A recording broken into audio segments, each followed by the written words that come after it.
Hey,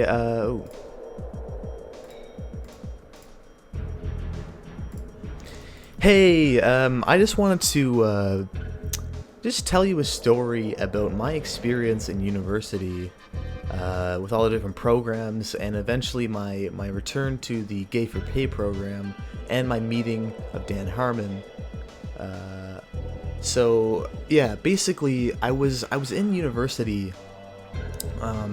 couple years doing the sciences. I got into the science programs. I was a really sciencey kind of oriented guy. I watched a lot of Richard Dawkins making fun of school Christian students. I thought that was really cool, inspiring. I watched Neil Tyson and I read his 2-hour long book about finding stars in space and astrophysics for people in a hurry, I think it's called. Anyway, before I start the story, actually, I just want to point out just the topic of AIDS, HIV/AIDS. Listen, it's people use it, joke about it, and I understand why. It's not fatal anymore. You can live as long as you would normally live with AIDS. Just there's a couple treatments you have to do. You basically have a normal life.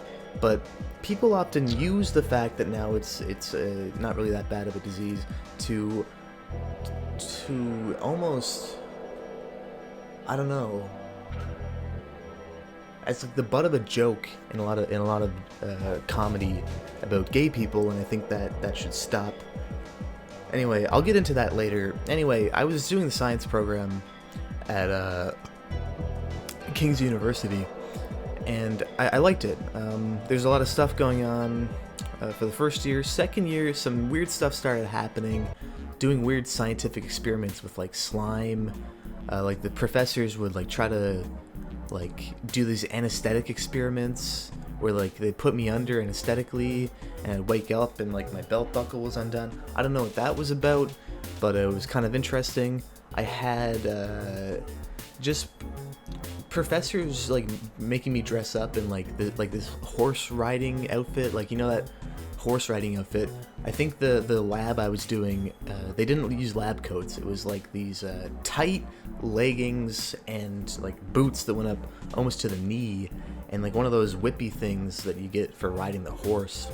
That's what I got for mine as a lab coat, I think. And there were two other guys, and what they would do is chase us around the room and try to touch us and tackle us. And that was kinesthetics class. They try to squeeze us with their big muscles, and that was kinesthetics class, learning how stuff works, how the human body moves. And we had a good time, I think. It was pretty fun, but it was kind of weird, and I don't think it was the environment for me. And that was confirmed later with the science juices they got us to drink, and I mentioned before, the slime, the science goo that they were always exposing us to in the science program at King's University. It wasn't really for me. I understand why someone would be into that, but it wasn't really for me. So I switched programs into engineering, and it was a similar story. First year was pretty good. Second year of engineering, they had us in these contraptions, these automatic hog tie contraptions they were getting us to build and test on each other, and then they were recording us and putting us on bugsports.com. A lot of stuff like that. A lot of stuff like that was going on. And again, I could probably continue, but it wasn't for me. It wasn't for me. Yeah, then we went to, I wanted to try out the humanities. I really wanted to see what the humanities had to offer me, discover about myself, learn about myself, really learn about myself. And so, humanities was a little different, a little bit more hands-on. Field trips were a common thing. Anyway, I met my professors. One of them I really connected with. I really connected with them.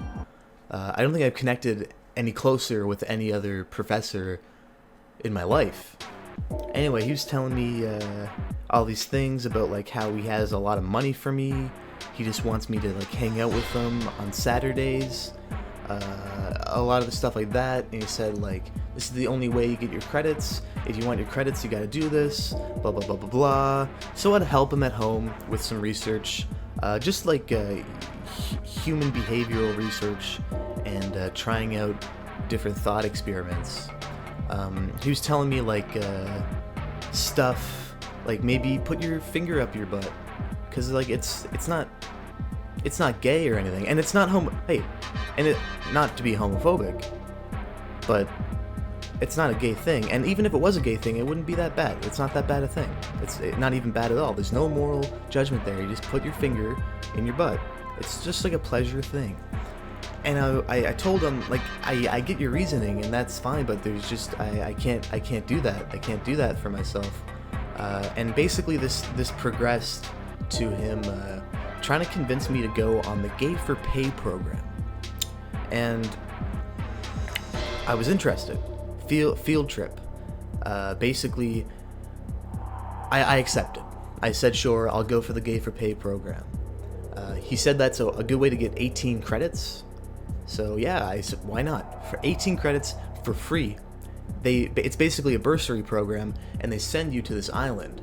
So I did it, and about a month later, my professor was taking me on a helicopter ride to this crazy island, like fucking bananas island. Oh man, it was kind of small, but it was beautiful. It had like rocks everywhere, and in the middle of it was this great big, almost like gaudy looking building with like a plank, like the door on this big building. There was one door, and it locked from the outside, and it locked with one of those big like wooden planks, like old timey castle buildings. It locked from the outside, so that was kind of weird. Anyway, I arrived in the helicopter for the Gay for Pay program to get my 18 credits. I wanted to I justified it by saying, like, listen, homophobia is rampant in society, and I want to do my part in trying to alleviate that. So that's what the Gay for Pay program is all about, is accepting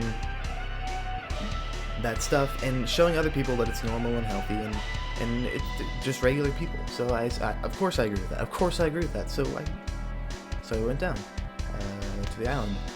I got there, and the helicopter that took me was picking up women who immediately jumped in, like were running and jumped in, and they had like this mascara dripping down their eyes. I guess it was really humid on the island or something, but they all had mascara dripping down their eyes, and they all looked like really pale, and they were all really skinny. So this must have been like, they must have been doing track and field.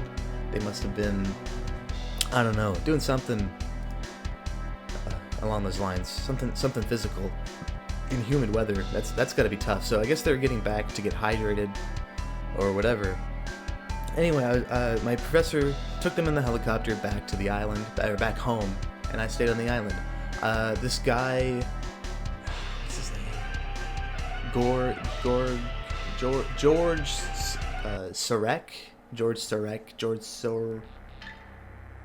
George something, not Zimmerman. Anyway, this guy George, he took me by the arm and is like, "Hey, come this way," and he opened up the door, and he kind of like pushed me in, and then slammed it behind me. I couldn't open it back up, but that's okay. I was in a curious mood to see what was going on. I kind of wandered these hallways. There were these hallways, like stone hallways with torches that kind of lit it up. I saw a bunch of skeletons on the ground, a lot of like these weird suits that had like peacock feathers or something tied to them, and a lot of old wine boxes. It was kind of weird. It was a weird thing. I guess they were studying anatomy there, so my anatomy might come in handy from before. Anyway, I come to the end of the hallway, and I see Dan Harmon, creator of Rick and Morty, him and Justin Roiland. Dan Harmon, who created, what was it? Community. I fucking love Community. I watched it like 5 times. Great show, and I loved it. And he said, "Why don't you come with me, Mason?" He knew my name. I was starstruck. I was like, oh, okay, yeah, I'd love to. I was so excited. Anyway, yeah, of course. So he said, "Come to me to my room," and he offered me alcohol. I don't drink, so I didn't take any, but he insisted, and I whatever. I took some. I took some of the drink, and I gave it a drink. It was kind of fizzy. It was like I didn't expect it. I never had alcohol before, so like I didn't know it was carbonated. Like it almost like looked like someone put an Alka-Seltzer in there. Like the things, he had those teeth. Old people have those teeth. You gotta clean them with the tablets you put in that fizz. Mine was kind of looked like that. You could even see a little tablet at the bottom, or two, or something. Anyway, it's Dan Harmon, so I'm not gonna like say no. Yeah, that was interesting. Anyway, he just kept leading me down the hallway. He was just giving me a tour. He said, "This is where we take old skins, like pig skins, and make footballs. This is where we have a round table. We all discuss things like what we should do for society." And that's where I realized the connection to the philosophy program. I saw a bunch of like images of triangles with eyes in the middle. I like that logo. Yeah, so anyway, then he took me to this other room. He said, "This is his personal room. This is me, Dan Harmon. This is my personal room. Would you like to enter with me?" And I said, "Oh, absolutely." And he opens the door, and 4 to 7 women, again with the mascara coming down their eyes, and they look so malnourished, and like they just ran a marathon. And I'm like, damn, Dan Harmon's like a trainer. He's like a real leader. Dan Harmon, good for you. So these women come out. I couldn't tell, 4 to 7, because they all just pushed me out of the door frame. I opened the door, and they're pushing me out of the door frame. All these women with mascara dripping down, and I okay, cool. I guess they're going back. They're going back as well.